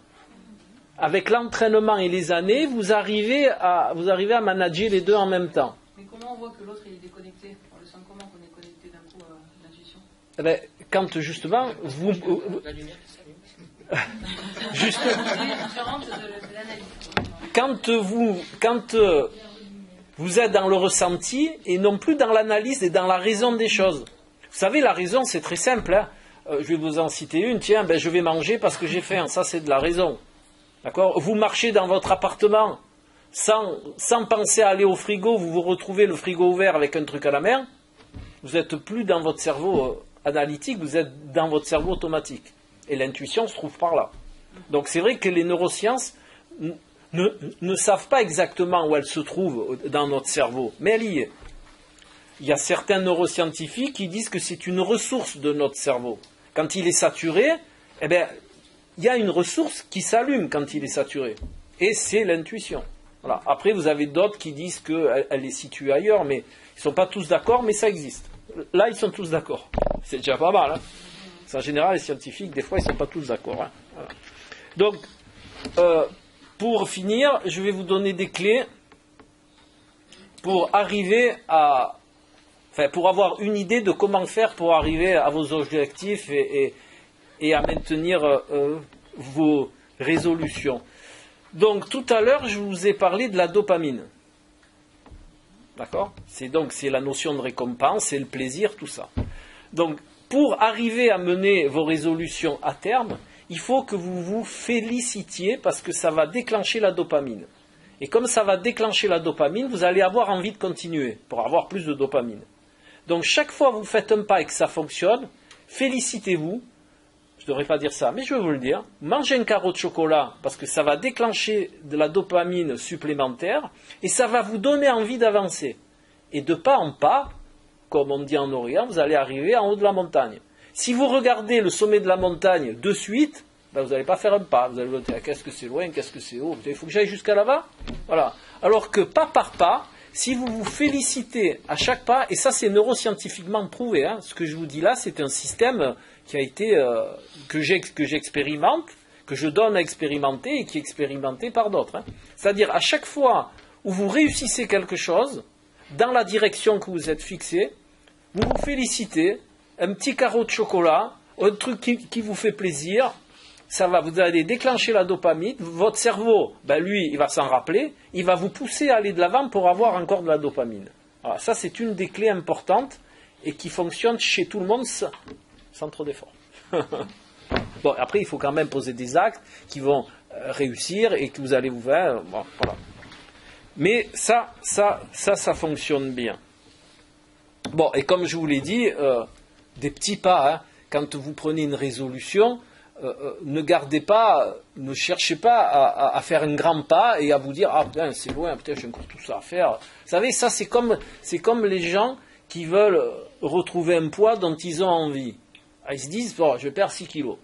Putain, 6 kilos, putain, t'imagines 6 kilos?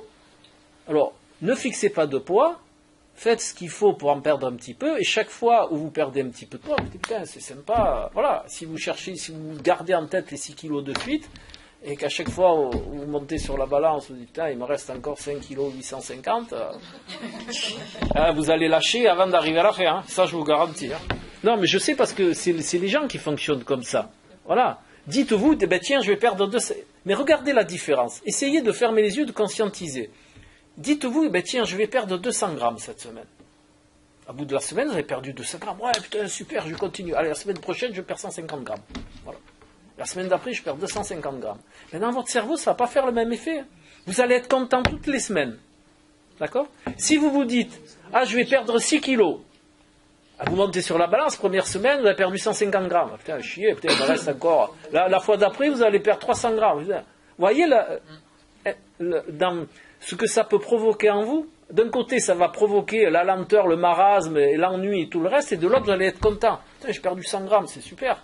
Mais tout ça, c'est juste une façon de voir les choses, de manière adaptée. Quand on est content, on développe quoi? De la dopamine. Ouais. De la dopamine, ouais. Et que ça soit par n'importe quelle démarche, vous fabriquez, quand vous êtes content, vous fabriquez de la dopamine.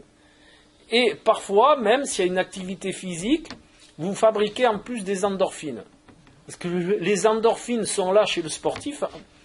En réalité, ce n'est pas de bonne loi. Parce qu'on fabrique des endorphines pour éviter la douleur. C'est de la morphine naturelle. Donc quand le sportif il a mal, son corps il fabrique de l'endorphine. Comme ça, il s'appelle la douleur, il peut continuer. Donc c'est pas très licite les endorphines. Voilà. Donc et ça existe. Quand on se prend dans les bras aussi, Quand on se prend dans les bras. Bien sûr. Si tout ce qui vous fait plaisir. Si c'est moi qui vous prends dans les bras, ça va peut-être pas vous faire plaisir et vous n'allez pas fabriquer de la dopamine. D'accord? Vous allez plutôt fabriquer autre chose. Voilà. C'est tout dépend de ce que vous avez dans la tête. Hein. C'est tout ce que vous ressentez qui vous fait plaisir en réalité. Hein. Voilà. Donc, tout ça, voilà. Et aussi, il y a une chose qui est importante de conscientiser. On ne peut pas arriver à un objectif si on ne sort pas de sa zone de confort. Non, mais vous savez, ça paraît comme ça. Mais combien j'ai de gens qui me disent « Ah ouais, moi je veux faire ça, tout ça. Alors, il faut changer ça. » Ah ben non, je ne veux pas changer. Je vais arriver à faire ça, mais sans changer. C'est pas possible. Il faut bien garder dans son esprit que si vous voulez arriver à un objectif c'est quoi? En général, c'est quelque chose de nouveau. Donc pour qu'il y ait quelque chose de nouveau, il faut chasser l'ancien. Hein. Vous connaissez le proverbe chinois qui vous dit ceci. Il y a un maître qui est assis avec sa tasse de thé pleine, il y a son élève avec sa théière, et le maître lui dit, tiens, verse-moi du thé. L'élève, il arrive, maître, la tasse elle est pleine, sers du thé. L'élève, lui, s'exécute, il sert le thé, bien entendu, il y en a partout. Voilà. Il lui dit, tu vois, ton cerveau, c'est pareil. Si tu veux mettre quelque chose dans ton cerveau, il faut que d'abord le vider. Eh bien, alors c'est simpliste ce que je vous dis, mais c'est le meilleur moyen pour que votre cerveau l'assimile et le garde vraiment, parce qu'il y a cette image un petit peu rigolote. Eh bien, pour vous, c'est pareil. Si vous voulez arriver à un objectif, il est essentiel d'être ouvert au changement. Et les neurosciences, elles ont ça de sympathique, c'est qu'elles ont mis en exergue que le cerveau, il a du mal à aller vers l'inconnu. Parce que quand on était homme préhistorique dans les cavernes, l'inconnu, c'était la mort. Donc, on a gardé ces ressources, ces informations-là en référence dans notre cerveau, que d'aller vers l'extérieur, d'aller vers l'inconnu, eh bien, on se met en danger. Et beaucoup de gens reculent, ce qui est compréhensible, mais maintenant, avant, on avait un cerveau qui était moins étoffé.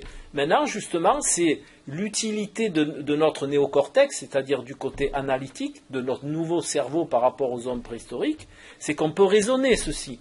On peut se dire, d'accord, moi c'est ce que je dis aux gens en consultation, hein, je leur dis, bon, d'accord, j'ai peur, je conscientise ma peur, voilà, mais il n'y a pas de danger.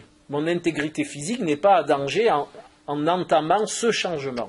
Et là, vous calmez votre cerveau reptilien et vous pouvez aller vers l'inconnu. Vous avez des gens qui sont très sensibles à leur reptilien et pour eux, c'est un petit peu plus difficile. Mais en majeure partie des cas, vous pouvez, par la raison, aller de l'avant. Et c'est ce que l'on... Alors j'aime bien faire des parallèles parce que j'aime bien rejoindre la science et le reste. C'est ce que vous trouvez dans certaines arcanes du tarot qui vont vous expliquer ceci.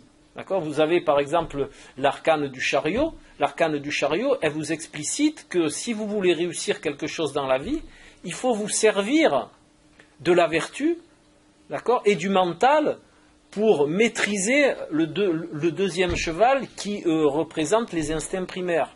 Voilà, c'est comme ça, je vous donne un exemple du vrai tarot, pas du tirage pour voir si vous allez gagner ou machin. Bon, enfin, peu importe, mais voilà, c'est votre cerveau analytique, il a un rôle, hein. Il n'est pas là rien que pour vous dire aller au resto, au cinéma, tout ça. Hein. Le cerveau analytique, il a un rôle bien précis, c'est avec le cerveau inconscient de maîtriser certaines choses aussi.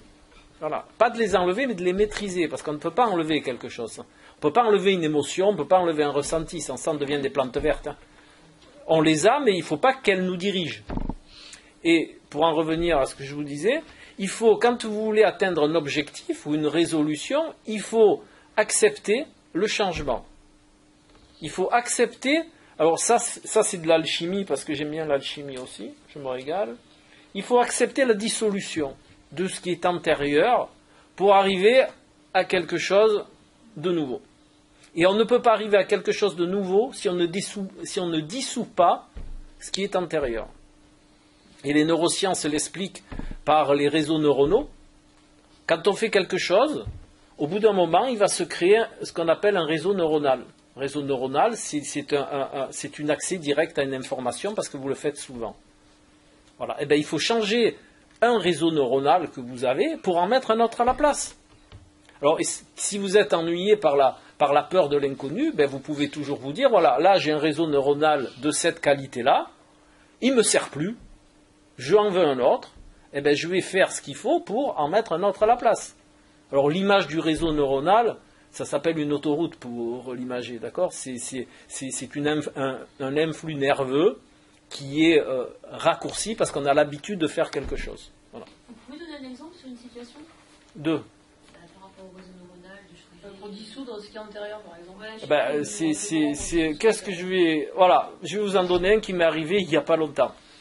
J'étais un addict au vélo. Voilà, je faisais du cyclisme, je roulais 10, 11, 12 heures d'affilée, hein, pas plusieurs fois. Hein, voilà. Et maintenant, je ne roule plus.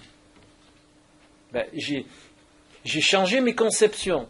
Je me suis dit, bon, j'ai pris mon néocortex, je lui ai dit, voilà, le vélo à cette intensité-là, c'est pas bon. D'accord? Donc je me suis expliqué à moi pourquoi c'était pas bon. Hein, parce qu'il y a une surconsommation de tout ce qui est micronutriments, magnésium, calcium, machin. Après, le système nerveux, les os, sans compter les radicaux libres, tous les déchets azotés qui sont des oxydants physiologiques. Voilà. Donc, je me suis expliqué tout ça. Donc, j'ai fait d'autres réseaux neuronaux de par l'arrêt conscient du vélo. Et maintenant, je ne fais plus de vélo et ça ne me dérange plus. J'ai modulé mes anciens réseaux neuronaux, c'est-à-dire aller faire tous les jours du vélo pendant 11 heures, par exemple. Eh bien, je les ai modulés. Ça m'a pris 1 mois pour arriver à réguler tout ça. Ce que je faisais tous les jours, je ne le fais plus. Donc, à la place de ces réseaux neuronaux qui me faisaient prendre le vélo tous les jours, maintenant, j'ai mis un autre réseau neuronal qui me fait prendre une caméra vidéo et tourner des vidéos que je mets sur YouTube. J'ai mis, si vous préférez, c'est très simple, j'ai mis une habitude à la place d'une autre. Mais j'ai mis une habitude non nocive sur une habitude qui n'était pas très bonne pour moi. Vous comprenez? Oui? On peut utiliser ce procédé pour essayer de soigner une addiction. Mais c'est le même principe. On ne peut pas soigner une addiction en réalité. Maintenant, la médecine est d'accord pour dire on ne peut pas soigner une addiction, mais par contre on peut en mettre une autre à la place moins nocive. Et c'est comme ça qu'on soigne une addiction en réalité. Enfin qu'on soigne, on ne la soigne pas, on la remplace. On est obligé d'être addict à autre chose, quoi. Eh oui.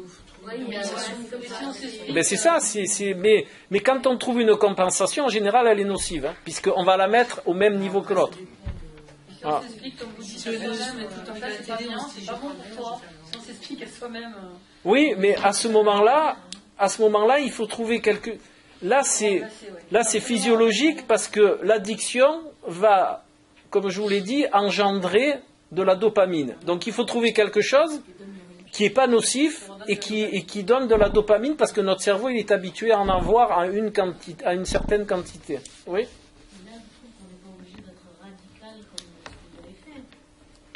Heures, vous auriez pu passer à 4-5 heures. Ben, c'est pas bon non plus. Hein. Parce que vous allez garder le plaisir. Non. Physiologiquement, c'est pas bon.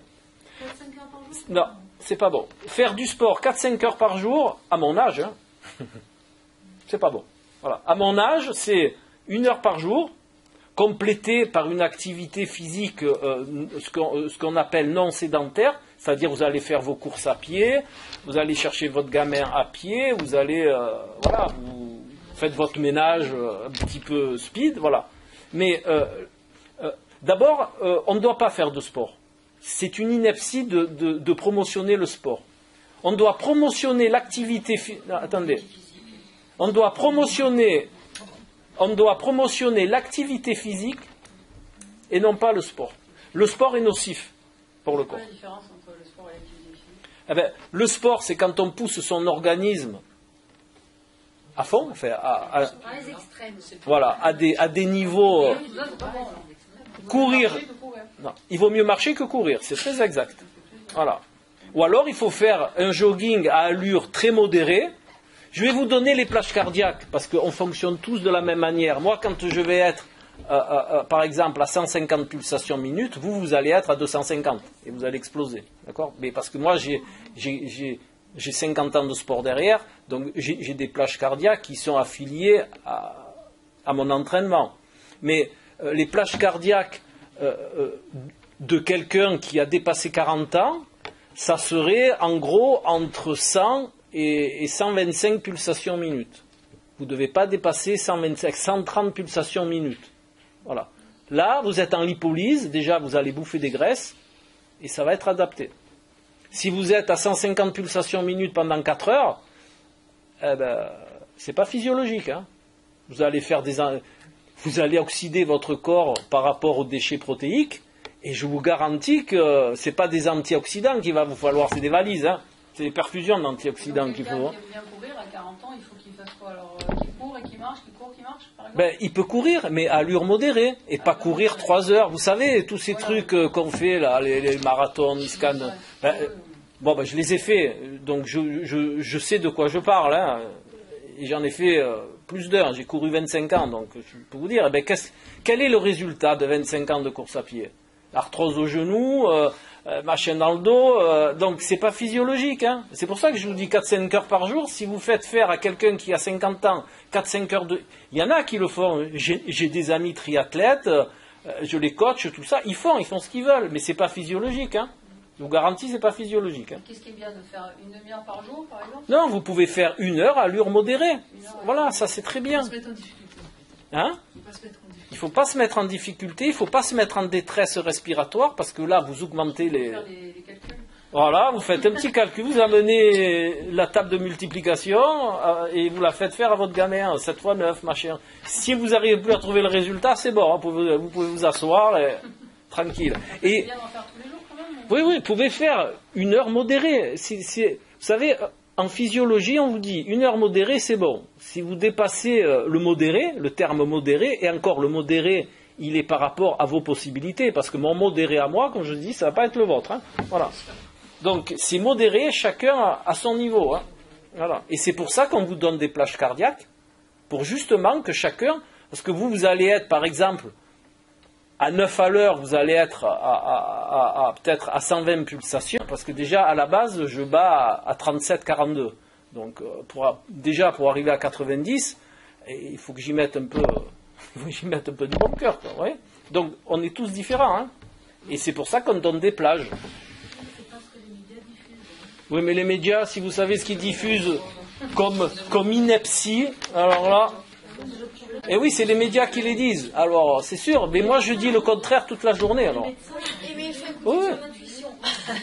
Vous savez, madame, quand vous faites du sport, que le premier jour vous rentrez très fatigué, que le deuxième jour vous êtes encore plus fatigué, que le troisième jour vous devenez irascible, moi je sais pas, mais le 4e jour j'y vais pas. Voilà. Et peu importe ce qu'ils disent à la télé. Hein. Vous voyez ce que je veux dire? Bien sûr. Bien sûr. Quand on rentre du sport, on doit être bien oxygéné, on doit être content, on doit sourire, heureux. Les gens qui rentrent du sport, qui se couchent sur le canapé, c'est pas bon, hein. Allez. Vous savez, dans les courses de vélo, moi j'en vois, ils arrivent plus à descendre du vélo. Hein. Ils sont bleus, rouges, on dirait des schtroumpfs. Voilà, et quand vous retrouvez, moi ça m'est arrivé de rouler, ce que j'appelle moi des gens qui ont 60 ans, 65 ans, le dimanche, ils roulent que le dimanche en plus. Ils sont à bloc, ils sont rouges écarlates, si un jour il faut un arrêt cardiaque, il ne faudra pas crier au voleur. Hein. D'accord? Voilà. Donc, ceci est une autre histoire. Et donc, tout ça, et surtout, je vous invite à la connaissance de soi. Voilà. Pourquoi la connaissance de soi? Parce que si vous ne vous connaissez pas dans la réalité, j'entends, hein, pas ce que vous pensez être, hein, mais si vous ne vous connaissez pas dans la réalité, vous poserez toujours des actes qui ne seront pas en rapport de qui vous êtes. Et là, c'est pour ça qu'il y a tant de gens qui vous disent « Ah, je fais ça, mais putain, ça fait 20 ans que je fais ça, 20 ans que j'y arrive pas. » C'est parce qu'il y a une problématique. Hein. Soyez très attentifs aussi au contexte récurrent. Quand vous faites quelque chose depuis un temps et que vous n'y arrivez pas, ce n'est pas la faute du contexte, hein, c'est vous. Alors je vous dis 20 ans, mais si vous essayez 2 fois que ça ne marche pas, le problème c'est vous, hein. C'est pas le contexte. Hein. C'est qu'il y a vraiment quelque chose que vous faites de manière inadaptée. Hein. Alors qu'est-ce qu'il faut faire? Il faut changer sa façon de faire. Il faut surtout soit vous avez des gens qui sont très, je vais dire, très interpellés et qui ont des connaissances et qui vont pouvoir gérer ça tout seuls. Et si vous ne faites pas partie de cette catégorie de gens-là, vous avez plein de gens, notamment de mon acabit, on est là pour ça. Alors c'est sûr, c'est payant parce qu'il faut que tout le monde mange. Mais il y a des gens qui vont pouvoir réguler certaines choses tout seuls. Mais en réalité, quand c'est ce qu'on appelle nous dans le jargon un bug structurel, que vous avez, c'est comme un programme informatique qui ne fonctionne pas très bien, eh bien, vous ne pouvez pas le voir, puisque vous êtes construit comme ça. D'accord ? C'est comme la tour de Pise. Demandez-lui si elle est penchée. Il va vous dire non, je suis droite. Pourtant, quand c'est vous qui la regardez, elle est comme ça. Ben, c'est un peu pareil. Quand on a un bug structurel, mais ce que j'appelle un bug structurel, c'est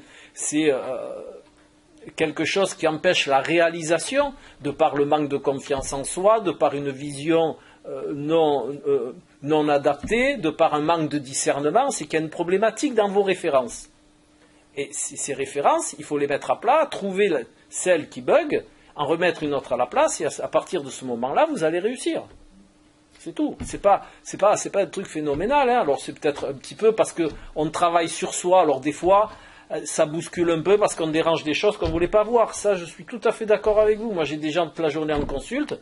Ben, des fois, ils me disent, bon, au début, ça a été difficile. Maintenant, j'en retire tout le bénéfice. Mais au début...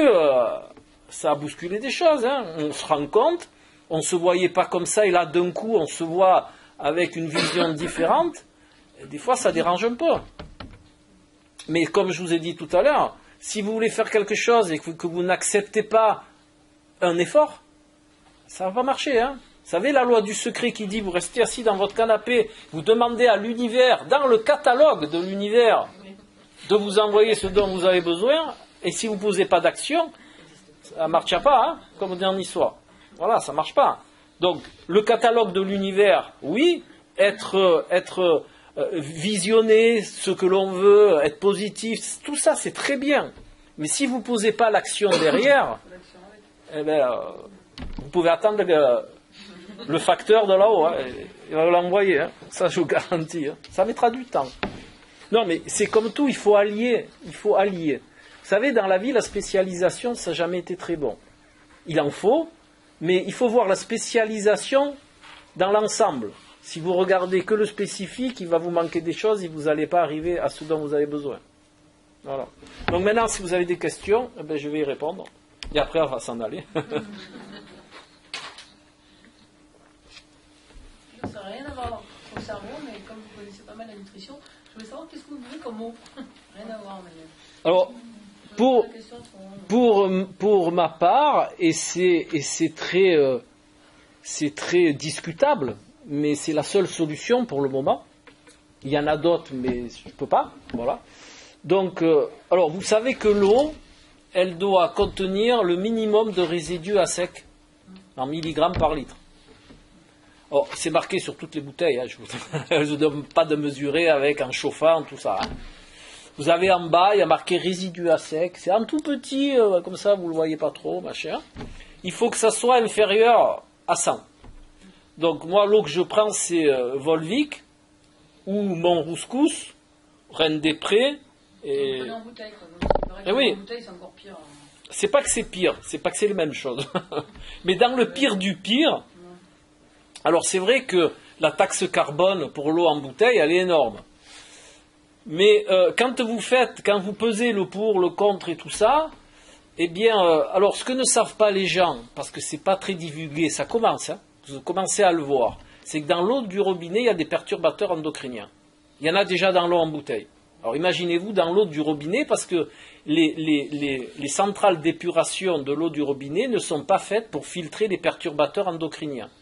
Et vous allez voir dans 20 ans, 25 ans, ce que ça va faire. On commence déjà à avoir des gamins avec les testicules déformés, les nanas avec des problèmes d'utérus, alors qu'elles sont très jeunes, et ça vient des perturbateurs endocriniens. Donc je vous invite, et ça c'est très important par contre, hein, c'est plus important que les objectifs. Hein. Je vous invite à aller sur Internet, vous tapez perturbateurs endocriniens, et vous avez des tonnes d'informations sur le sujet. Et c'est vraiment alarmant. Moi, j'ai un ami qui travaille au CNRS, et à l'INSERM, qui est chercheur. Il fait des conférences un peu partout pour avertir les gens que les perturbateurs endocriniens, c'est catastrophique. Quelque part, c'est la mort de l'humanité, parce que quand l'humanité ne pourra plus se reproduire, au bout d'un moment...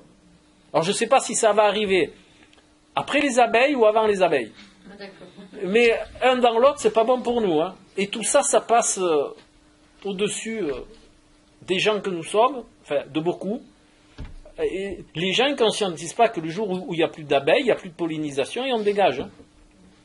Pourtant, l'abeille, elle est comme ça. Hein. Vous savez, quand j'accompagne des gens dans la spiritualité, je leur dis la chose suivante. Enfin, je leur donne l'image suivante.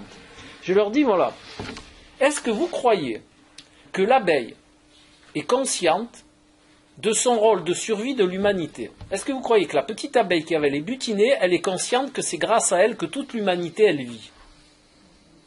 Et que le règne végétal y vit. D'accord? Et que le règne animal en vit aussi. Et le règne minéral en vit aussi par interaction. Elle n'est pas consciente, l'abeille, de son travail, de son importance, elle n'est pas consciente. D'accord? Bon, nous, les êtres humains que l'on est, on est comme l'abeille. On a un rôle conscient, qui est de butiner à notre manière, mais on n'est pas forcément conscient du rôle que l'on a dans l'univers. Au même titre que le rôle de l'abeille par rapport au règne humain. Essayez de conscientiser ça.